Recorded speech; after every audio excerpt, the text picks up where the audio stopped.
நம்ம சூரியன் போல நட்சத்திரங்கள்லாம் எப்படி உருவாயிருக்கும்னு என்னைக்காவது யோசிச்சிருக்கீங்களா? அதுவும் இல்லாமல் காஸ்மிக் லெவலில் பார்த்தா நம்ம மனுஷங்களும் சரி, நம்ம பூமியும் சரி, இந்த ஹைட்ரஜன் ஹீலியம் தவிர்த்து எல்லாமே நம்ம சூரிய குடும்பத்தில் ஒரு ஏலியன் பார்ட்டிக்கல் தான் சொல்லணும். டெக்னிக்கலாக மனுஷங்க வந்து ஏலியன். என்னடா பட்டுன்னு நம்மளாம் ஏலியன்னு சொல்லிட்டியே, என்னடா உனக்கு அறிவே இல்லையா அப்படின்னு கேட்டிங்கன்னா, இந்த வீடியோட முடிவில் நம்ம ஏலியனா இல்லையான்னு சொல்லிட்டு நீங்களே முடிவு பண்ணிக்கோங்க. காஸ்மிக் லெவலில் சொல்கிறேன், நம்ம சூரிய குடும்ப லெவலில் நம்மலாம் வந்து ஒரே குட்டையில் மட்டும் தான். ஆனால் இந்த வீடியோ முடியும் போது தெரியும். இந்த வீடியோவில் ஒரு நட்சத்திரம் எப்படி உருவாது, அது எப்படி வந்து அழிய போகுதுன்றதை பற்றி ஒரு டீட்டெயிலான டிஸ்கிரிப்ஷன் போட்டு இந்த வீடியோவில் சொல்ல போகிறேன். சரி, வெயிட் பண்ணிக்கிட்டு வாங்க வீடியோக்குள்ளே போகலாம்.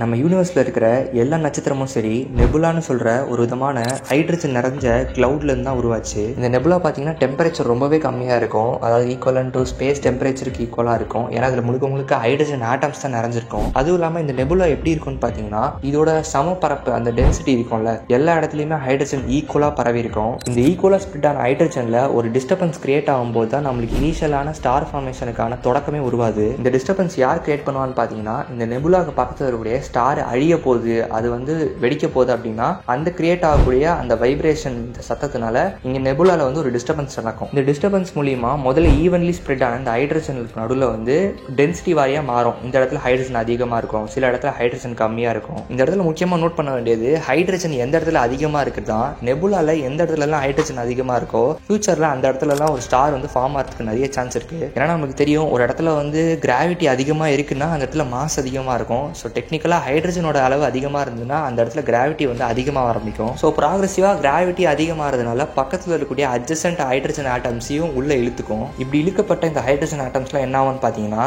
கிராவிட்டி வந்து அதை கம்ப்ரஸ் பண்ண ஆரம்பிக்கும், அதாவது அழுத்தம் கொடுத்து நெருக்க ஆரம்பிக்கும். அப்படி நெருக்கும் போது உள்ள இருக்கக்கூடிய டெம்பரேச்சர் அண்ட் ப்ரெஷர் அந்த பர்டிகுலர் ஏரியாவில் அதிகமாக ஆரம்பிக்கும். ஏன்னா கெமிஸ்ட்ரியில் வந்து கேஸ் தியரி படி ஒரு டப்பாவில் வந்து கேஸ் மாலிக்யூல் இருக்குன்னா அந்த டப்பாவை நம்ம சுருக்க அதுக்குள்ள இருக்கக்கூடிய கேஸோட வெலாசிட்டி வந்து அதிகமாக ஆரம்பிக்கும். ஏன்னா உள்ள இருக்கக்கூடிய கேஸ் மாலிக்யூல்லாம் ரேண்டமாக சுற்றிக்கிட்டு தான் இருக்கும். ஸ்பேஸ் கம்மியாக ப்ரெஷரும் அதிகமாகும். அதனால உள்ள இருக்கக்கூடிய டெம்பரேச்சர் வந்து ஆட்டோமேட்டிக்காக அதிகமாக ஆரம்பிக்கும். இதே மாதிரியான கெமிஸ்ட்ரி தான் வந்து அங்கேயும் ஒர்க் ஆகுது. இந்த இடத்துல வந்து கிராவிட்டி வந்து இந்த ஆட்டம்ஸை வந்து நல்லா சுருக்கும். அப்படி சுருக்கும் போது டெம்பரேச்சர் வந்து அதிகமாகும், ப்ரெஷரும் சேர்ந்து அதிகமாகும். ப்ராக்ரெசிவாக டெம்பரேச்சர் ப்ரெஷர் அதிகமாக ஒரு பாயிண்ட்ல இந்த ஹைட்ரஜன் ஆட்டம்ஸ்லாம் ஒன்று சேர்ந்து நம்மளுக்கு அணு இணைப்புன்ற ஒரு ரியாக்ஷன் நடக்கும், அதாவது நியூக்ளியர் ஃபியூஷன். இந்த ரியாக்ஷன்ல 2 ஹைட்ரஜன் ஆட்டம் ஒன்று சேர்ந்து ஹீலியம் ஆட்டமா உருவாகும். இந்த ப்ராசஸ்ல அதிகப்படியான எனர்ஜியும் லைட்டும் வந்து ரேடியேஷனும் வெளியே வரும். இந்த அணு இணைப்பு ப்ராசஸ் மூலியமா வெளியே வரக்கூடிய எனர்ஜி உள்வாங்குற கிராவிட்டியை வந்து கவுண்டர் பேலன்ஸ் பண்ணி வந்து ஒரு சமமான ஒரு ஈக்குலிபிரியம் நிப்பாட்டி வச்சிருக்கும். இது எப்படி எனக்கு புரியல அப்படின்னு கேட்டீங்கன்னா,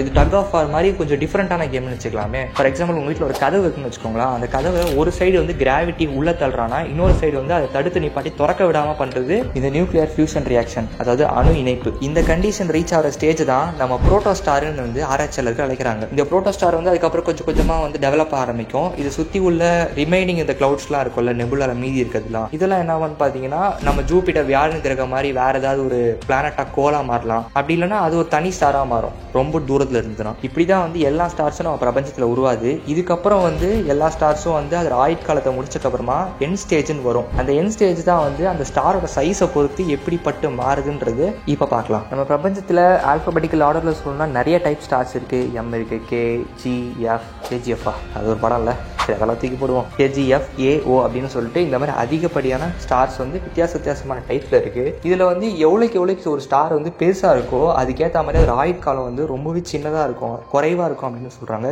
சின்னதா இருக்கக்கூடிய இந்த எம் டைப் ஸ்டார் தான் வந்து அதிக காலம் வரும் அப்படின்னு வந்து நம்ம ஆராய்ச்சியாளர்கள் சொல்றாங்க. ஏன்னா ரொம்ப பெரிய ஸ்டாரா இருந்ததுன்னா அது எரிக்கக்கூடிய இந்த ஹைட்ரஜன் ஃபியூல் வந்து ரொம்பவே அதிகமா இருக்கும். ஏன்னா அதோட சர்ஃபேஸ் ஏரியா வந்து அவுட் சைடு வந்து ரொம்ப அதிகமா இருக்க ரீசனால சீக்கிரமா அதோட ஃபியூலை எரிச்சு முடிச்சுட்டு அழிஞ்சிரும். சரி, இப்போ ஒரு ஸ்டாரை எப்படி அதோட காலகட்டத்தை முடிக்குதுன்னு பார்ப்போம். Low mass stars.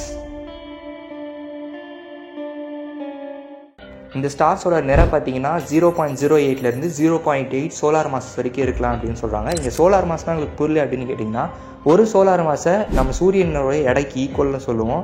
ஸோ இந்த ஸ்டார்ஸ்லாம் வந்து நம்ம சூரியனோட சின்ன டைப் ஸ்டார் அப்படின்னு சொல்லலாம். இந்த ஸ்டாரோட ஆயுட்காலம் 1,00,000 கோடி வருஷம் வரைக்கும் வாழும்னு சொல்கிறாங்க. இருக்கிறது அதிகமான டியூரேஷனில் வாழ்றது இந்த மாதிரி டைப் ஸ்டார் தான். இந்த ஸ்டாரோட என் லைஃப் பார்த்தீங்கன்னா ரொம்பவே வந்து சிம்பிளாகவே முடிச்சிடும், டிராஸ்டிக்காலாம் இருக்காது. எனக்கு ரொம்ப சின்னதாக இருக்கிறதுனால இது சூப்பர் நோவா இல்லை ஹைப்பர் நோவாலாம் வெடிக்க சான்ஸே இல்லை. ஜஸ்ட் இதோட ஹைட்ரஜன் ஃபியூலை வந்து எரிச்சு முடிச்சுட்டு இந்த ஹைட்ரஜனுக்கு மீதி உள்ள ஹீலியம் கோரை மட்டும் அது வச்சுக்கிட்டு அதோட அவுட்டர் லேயர்ஸ்லாம் இருக்கும்ல, கோரை தவிர்த்து மேலே இருக்கக்கூடிய லேயர்ஸ் எல்லாம் அப்படியே கொஞ்சம் கொஞ்சமாக ஸ்பேஸில் அப்படியே காணாமலே போயிடும் அப்படின்னு வந்து நம்ம ஆராய்ச்சியாளர்கள் சொல்கிறாங்க. இந்த கோரை வந்து நம்ம ஒயிட் டார்க்னு சொல்லுவோம். ரொம்பவே சின்னதாக தான் இருக்கும். இதோட டெம்பரேச்சர் வந்து அந்த அளவுக்கு இருக்காது. போக போக இதுவும் வந்து ஹீலியம் மட்டுமே இருக்கக்கூடிய ஒரு ஒயிட் டார்ஃபா அப்படியே ஸ்பேஸில் தெரிஞ்சுக்கிட்டு இருக்கும். இந்த டிவிஷன் கீழே தான் நம்மளுக்கு எம் டைப் ஸ்டார்ஸ் அப்புறம் கே டைப் ஸ்டார்ஸ்லாம் வரும். இதெல்லாம் red dwarf and orange stars தான். எக்ஸாம்பிள் சொல்லணும்னா ப்ராக்சிமா சென்டோரி அப்புறம் ஆல்ஃபா சென்டோரி பிலாம் வந்து இந்த ஸ்டார் கீழே மத்தியில் தான் வரும்.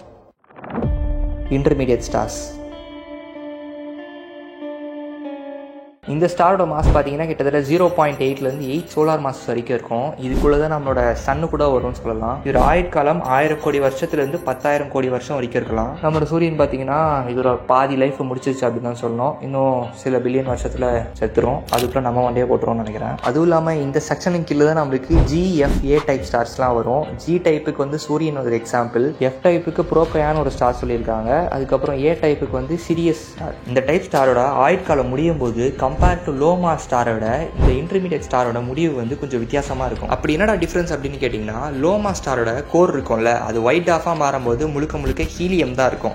ஆனால் இந்த இன்டர்மீடியட் ஸ்டாரோட கோர் கார்பன் அண்ட் ஆக்சிஜனால கம்போஸ் ஆயிருக்கும். உடம்பப்பட எப்படா கார்பன் அண்ட் ஆக்சிஜன் வந்துச்சு அப்படின்னு கேட்டிங்கன்னா, இது இன்னும் சயின்டிஃபிக் வேலை அப்ரோச் பண்ணோம்னா இந்த ஸ்டாரோட முடிவில் வந்து இந்த ஹைட்ரஜன் வந்து முழுக்க முழுக்க தீர்ந்ததுக்கு அப்புறமா இந்த அணு இணைப்பு ரியாக்ஷன் வந்து கொஞ்சம் கொஞ்சமாக கம்மியாக ஆரம்பிக்கும். முதல்ல நான் சொன்னேன்னா ஒரு கதவுல வந்து கிராவிட்டி ஒரு பக்கமாக தள்ளும், இன்னொரு பக்கமாக ஹைட்ரஜன் அந்த ஃபியூஷன் ரியாக்ஷன் தள்ளிட்டு இருக்கும். இப்போ ஹைட்ரஜன் ஃபியூஷன் ரியாக்ஷன் கம்மியாகிறதுனால கதவு வந்து ஒரு பக்கமாக உள் பக்கமாக தள்ளும். இதனால என்ன வந்து பார்த்தீங்கன்னா அந்த ஸ்டாரோட சைஸ் வந்து கொஞ்சம் குட்டியாக ஆரம்பிக்கும். குட்டியாக ரீசன்னால உள்ள இருக்கக்கூடிய கோரோட டெம்பரேச்சர் அண்ட் ப்ரெஷர் வந்து ரொம்ப அதிகமாக ஆரம்பிக்கும். இந்த அதிகமாக இருக்க ரீசன்னால அங்கே மீதி இருக்கக்கூடிய ஹீலியம் ஆட்டம்லாம் என்ன வந்து பார்த்தீங்கன்னா இது வந்து நியூக்ளியர் ஃபியூஷன் பண்ண ஆரம்பிக்கும். முதல்ல ஹைட்ரஜன் நியூக்ளியர் ஃபியூஷன் பண்ணிட்டு இருந்தது. இப்போ ஹீலியம் ஃபியூஷன் ரியாக்ஷன் பண்ணி நம்மளுக்கு எண்ட் ரிசல்ட்டா கார்பன் அண்ட் ஆக்சிஜன் கொடுக்கும். இங்க ஹீலியம் வந்து அணு இணைப்பு ரியாக்ஷன் பண்றதுனால முன்னாடி ரிலீஸ் ஆன எனர்ஜியோட இப்போ அதிகமாக ரிலீஸ் ஆக ஆரம்பிக்கும். உள்பக்கமாக கிராவிட்டி வந்து தள்ளிக்கிட்டு இருந்ததுல, இப்போ உள்ள இருந்து ஒரு பெரிய ஃபோர்ஸ் வந்து வெளியே வரும். அதுதான் இந்த ஹீலியம் என்ன பண்ணுவான்னா அந்த கதவை இன்னும் வேகமாக தள்ளுவான். இப்படி தள்ளும் குட்டியான ஸ்டாரு பெருசாக ஆரம்பிக்கும். இதில் தான் நிறைய சயின்டிஸ்ட் வந்து நம்ம சொல்றாங்க, நம்ம சூரியன் வந்து இப்போலேருந்து கொஞ்சம் பில்லியன் வருஷம் கழிச்சு வந்து பெருசாக ஆரம்பிக்கும். பெருசாகும்போது மெர்க்குரி, வீனஸ், எர்த்தெல்லாம் வந்து மொத்தமாக காலி பண்ணிடும்.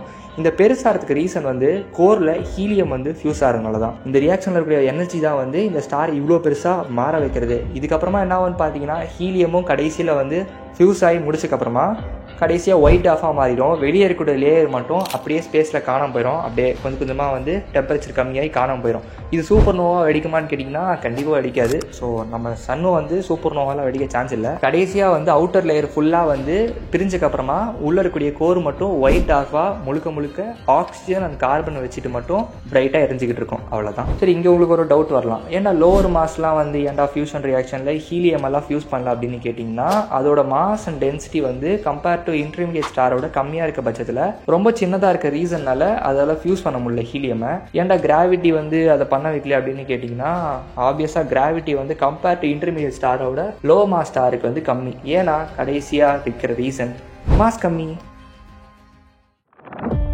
Massive stars. இந்த ஸ்டார்ஸோட இடம் கிட்டத்தட்ட 8லேருந்து 20 சோலார் மாசஸ் வரைக்கும் இருக்கும். அதாவது 8லேருந்து 20 மடங்கு நம்ம சூரியனோட பெரிய ஸ்டார் மாஸ்ல. இதோட ஆயுட்காலம் பார்த்தீங்கன்னா 10 லட்சத்துலேருந்து 100 லட்சம் வருஷம் வரைக்கும் வாழும் அப்படின்னு சொல்றாங்க. இதுக்கு கீழே வந்து பி டைப் ஸ்டார்ஸ்லாம் வரும். எக்ஸாம்பிள் வந்து ரைஜில் சொல்லலாம். இதோட ஆயுட்காலம் முடியும் போது இது இன்னும் காம்ப்ளெக்ஸாக இருக்கும் இன்டர்மீடியட் ஸ்டாரை விட. இங்கே என்ன நடக்கும்னு பார்த்தீங்கன்னா, இன்டர்மீடியட் ஸ்டாரில் வந்து ஹீலியம் ஃபியூஸ் ஆகும்னு சொல்லியிருப்பேன். ஹீலியம் ஃபியூஸ் ஆகி கார்பன் அண்ட் ஆக்சிஜன் ஃபார்ம் ஆகி கடைசியாக ஒரு ஒயிட் டாஃபாக மாறிடும் சொல்லியிருப்பேன். இந்த இடத்துல என்ன ஆகும்னு பார்த்தீங்கன்னா, மாஸ் ரொம்ப அதிகமாக இருக்கிறதுனால இந்த கார்பன் ஆக்சிஜன் கூட நியூக்ளியர் ஃபியூஷன் ரியாக்ஷனுக்குள்ள போகும் அப்படின்னு சொல்றாங்க. அப்படி இந்த கார்பன் ஆக்சிஜன் வந்து நியூக்ளியர் ஃபியூஷன் ரியாக்ஷன் பண்ண ஆரம்பிச்சதுன்னா இது இன்னும் அதிகப்படியான எனர்ஜி லிபரேட் பண்ணும். So compare to helium liberate பண்ணதோட அதிகமாக இருக்கிறதுனால ஸ்டார் இன்னும் பெருசாகும் அப்படின்னு வந்து ஆராய்ச்சியாளர்கள் சொல்றாங்க. அதுக்கப்புறமா இந்த கார்பன் ஆக்சிஜனை வந்து எரிச்சு முடிச்சதுக்கு அப்புறமா அதுக்கப்புறமா இருக்கக்கூடிய பாஸ்பரஸ் அந்த மாதிரி எலமெண்ட்ஸ்லாம் வந்து ஒரு கோர்ல ஃபார்ம் ஆக ஆரம்பிக்கும். தென் காஸ்டா வந்து ஒரு கோர்ல வந்து அயன் உருவார வரைக்கும், அதாவது அயன்ன்றது நம்மளோட பீரியாடிக் டேபிள்ல ஹைட்ரஜன் 1 நம்பர்ல இருக்குன்னா அயன் வந்து 56வது இடத்துல இருக்குது. ஸோ அந்த எலமெண்ட் ஃபார்ம் ஆகிற வரைக்கும் இந்த நியூக்ளியர் ஃபியூஷன் ரியாக்ஷன் வந்து நடந்துக்கிட்டே இருக்கும். இது நடக்க நடக்க ஸ்டார் வந்து குட்டியாகும், பெருசாகும், குட்டியாகும், பெருசாகும். இப்படி குட்டியாகி பெருசாகிற இந்த சமயத்தில் திடீர்னு ஒரு இடத்துல அந்த கிராவிட்டியும் இந்த ஃபோர்ஸும் கொலாப்ஸ் ஆகும். ஏன்னா கிராவிட்டி வந்து ஒரு பக்கமாக தள்ளும். திடீர்னு வந்து நியூக்ளியர் ஃபியூஷன் ரியாக்ஷன் வந்து வேற ஆட்டமை பண்ணும்போது வெளியப்படியான அந்த ஃபோர்ஸ் இருக்குல்ல, அது டக்குன்னு அதிகமாகும். அப்படி அதிகமாகும் போது ஒரு இடத்துல ஒரு பாயிண்ட்ல டமால்னு ஒரு சூப்பர் நோவா வெடிக்கும் இந்த ஸ்டார். அந்த கோர் ரீஜியன் மட்டுமே வந்து ஒன்று ஒயிட் டார்ஃபா, வெறும் அயன் மட்டும் வச்சுக்கிட்டே ஒரு ஒயிட் டார்ஃபா இருக்கும். அப்படி சூப்பர் நோவா வெடிக்கலைன்னா, இன்கேஸ் சூப்பர் நோவா வெடிச்சது அப்படின்னா அதோட கோர் ஒரு நியூட்ரான் ஸ்டாராக மாறும். அப்படி இல்லைனா பிளாக் ஹோலாக மாறும். எப்போ மாறும் அப்படின்னு கேட்டிங்கன்னா, அதோட கோர் ரீஜியன் மட்டும் 1.4 இல்லை 3 சோலார் மாசஸாக இருந்ததுன்னா அது நியூட்ரானாக மாறும். அப்படி இல்லைனா வந்து அதுக்கும் மேற்பட்டு இருந்ததுன்னா அது ஒரு பிளாக் ஹோலாக மாறிடும். Super massive stars. இந்த ஸ்டாரோட மாஸ் பார்த்தீங்கன்னா கிட்டத்தட்ட 20 சோலார் மாசஸ்க்கும் மேலே இருக்கும். அதாவது 20 சூரியனையும் ஒன்றா சுட்டு வச்சா அதை விட மேலேயான ஒரு மாஸ் தான் இந்த ஸ்டார்ஸ்லாம் இருக்கும். இது ஆயுட்காலம் வந்து ரொம்பவே கம்மி, சில லட்சம் வருஷங்கள் தான் வாழும். இதுக்கு கீழே தான் இந்த ஓ டைப் ஸ்டார்ஸ்லாம் வரும். இதுக்கு எக்ஸாம்பிள் வந்து ஜீட்டா பியூப்பர்ஸ் அப்படின்னு கொடுத்துருக்காங்க வெப்ல. இந்த ஸ்டாரோட முடிவு காலம் வந்து ரொம்பவே வந்து சடனாக முடிஞ்சிடும் அப்படின்னு சொல்லலாம். ஏன்னா இது வந்து டக்குன்னு வந்து ஹைட்ரஜன் ஃபியூவலை எரிச்சு முடிச்சதுக்கப்புறமா இதுக்கப்புறம் இந்த ஹீலியம், கார்பன், ஆக்சிஜன் சக்சஸிவ் எலமெண்ட்டை எரிச்சிக்கிட்டே வந்து அயன் வரைக்கும் போகும். அதுக்கப்புறமா என்ன ஆகும்னு பார்த்தீங்கன்னா திடீர்னு ஒரு ஹைப்பர் நோவா வெடிக்கும். அதாவது லாஸ்ட்டாக நம்ம ஸ்டாரை பார்த்தது வந்து சூப்பர் நோவா சொல்லுவோம். இது ரொம்ப பெருசாக இருக்கிறதுனால இதை ஹைப்பர் நோவா அப்படின்னு சொல்லுவோம். சில கேசஸில் இந்த ஹைப்பர் நோவா நடக்கிறதுக்கு முன்னாடியே பிளாக் ஹோல் வந்து ஒரு கோரில் ஃபார்ம் ஆயிரும். அப்படி ஃபார்ம் ஆயிடுச்சுன்னா ஹைப்பர் நோவாக்கு முன்னாடியே அதோட ஸ்டாரை வந்து உள்ளார இழுத்துக்கும் அப்படின்னு வந்து ஆராய்ச்சியாளர்கள் சொல்கிறாங்க. அப்படி இல்லைனா வந்து ஹைப்பர் நோவா வெடிச்சதுக்கப்புறமா அதோட கோர் வந்து கடைசியில் பிளாக் ஹோலாக தான் மாறும். சரி, மனுஷங்க எப்படி ஏலியன் ஆவாங்க? இதுக்கான ரீசன் என்னன்னு கேட்டிங்கன்னா, நம்ம சூரியன் வந்து நெபுலாலேருந்து தான் உருவாயிருக்கும். அப்படிப்பட்ட நெபுலாவில் ஹைட்ரஜன் தான் முழுக்க முழுக்க இருக்கும். அப்போ நம்ம உருவான இந்த கார்பன், ஆக்சிஜன், இந்த நம்ம சரௌண்டிங்கில் இருக்கக்கூடிய இந்த ஆட்டம், அலுமினியம், இதெல்லாம் எங்கே உருவாச்சு அப்படின்னு கேட்டிங்கன்னா, ஆப்வியஸாக நம்ம சூரியன் உருவாகிறதுக்கு முன்னாடி இருந்த ஒரு ஸ்டார் இறந்து போன அந்த சூப்பர் நோவா இருக்கக்கூடிய டஸ்ட் பார்ட்டிகல்ஸ் தான் இப்போ நீங்கள் நம்ம எல்லாரும் தான். அது எப்படா பாசிபிள்? எல்லா நெபுலாவும் தள்ளி தள்ளிதடா இருக்குது, அது எப்படா வரும் அப்படின்னு கேட்டிங்கன்னா, ஒரு ஸ்டாரும் இந்த சூப்பர் நோவா இல்லை ஹைப்பர் நோவா வெடிக்கும் போது அந்த ஆட்டம்ஸ்லாம் கிட்டத்தட்ட 30,000 km/s இந்த ரேஞ்சில் வந்து தூக்கி அடிக்கப்படும். இப்படி தூக்கி அடிக்கப்பட்ட அந்த ஆட்டம்ஸ்லாம் வந்து புதுசாக இருக்கக்கூடிய நெபுலா இருக்கும்ல, டிஸ்டர்பன்ஸே இல்லாமல் ஃபுல்லாக ஹைட்ரஜனாக இருக்கும்ல, அந்த இடத்துல ஒரு டிஸ்டர்பன்ஸ் கிரியேட் பண்ணும். இந்த ஆட்டம்ஸ்லாம் அங்கே ட்ராவல் பண்ணி அந்த ஹைட்ரஜன் கிளவுட்லாம் இருக்கும்ல, அதோட போய் மிக்ஸ் ஆக ஆரம்பிக்கும். இப்படி மிக்ஸ் ஆகும்போது இந்த டிஸ்டர்பன்ஸ்னால அங்கே வந்து டென்சிட்டி வந்து மாறுபடுறதுனால அங்கே ஒரு புரோட்டான் ஸ்டார் உருவாகிறதுக்கு ஒரு ஹெல்ப் பண்ணுது. இந்த வீடியோ உன்னித்து கவனிச்சிருந்தீங்கன்னா ஸ்டார்டிங்கில் நான் தான் சொல்லியிருப்பேன், இந்த கிராவிட்டி டிஃபரன்ஸ் வரதுக்கே காரணம் எங்கேயோ ஒரு தூரத்தில் வெடிச்ச சூப்பர் நோவா தான் இந்த இடத்துல ஸ்டார் ஃபார்மேஷனுக்கு வந்து ஹெல்ப் பண்ணியிருக்கு அப்படின்னு சொல்லியிருக்கேன். அதே மாதிரி தான் இங்கே இருக்கக்கூடிய இந்த வைப்ரேஷன் நடந்ததுக்கப்புறமா அந்த பார்ட்டிகல்ஸ்லாம் ஸ்ட்ரெயிட்டாக இந்த நெபுலாவில் வந்து கலக்கப்படும். இப்படி கலக்கும் போது என்ன ஆகும்னு பார்த்தீங்கன்னா, லேட்டர் தென் இங்கே ஸ்டார் ஃபார்ம் ஆனதுக்கப்புறமா பிளானட்டரி டிஸ்க் அதில் வந்து இந்த ஆட்டம்ஸ், கார்பன், அப்புறம் ஆக்சிஜன் இதெல்லாமே இருக்கும். இது லேட்டர் தென் ஒரு பிளானட்டாக உருவாகி இந்த சோலார் சிஸ்டத்தை வந்து உருவாக்கும். இப்படி தான் நம்மளோட சூரிய குடும்பம் உருவாச்சு. ஸோ டெக்னிக்கலாக பார்த்தா நம்ம ஹியூமன்ஸ்லாம் வந்து கார்பன் இதெல்லாம் உருவாயிருக்கும். இது வந்து நம்ம சன்னுக்கிட்டேருந்து ஃபார்ம் ஆனதோ இல்லை நம்ம சன்னு உருவான நெபுலாலேருந்தோ வரலை. ஏற்கனவே ஒரு அழிஞ்சு போன ஸ்டாரில் இருக்கக்கூடிய மிச்ச மீதி ஆட்டம்ஸ் தான் நம்ம இப்போ. ஸோ இப்போ சொல்லுங்கள், காஸ்மிக் லெவலில் பார்த்தா நம்ம சூரிய குடும்பத்தில் நம்ம பிளானட்ஸ்லாம் வந்து ஒரு ஏலியன் கிரியேச்சர்ஸ் தானே?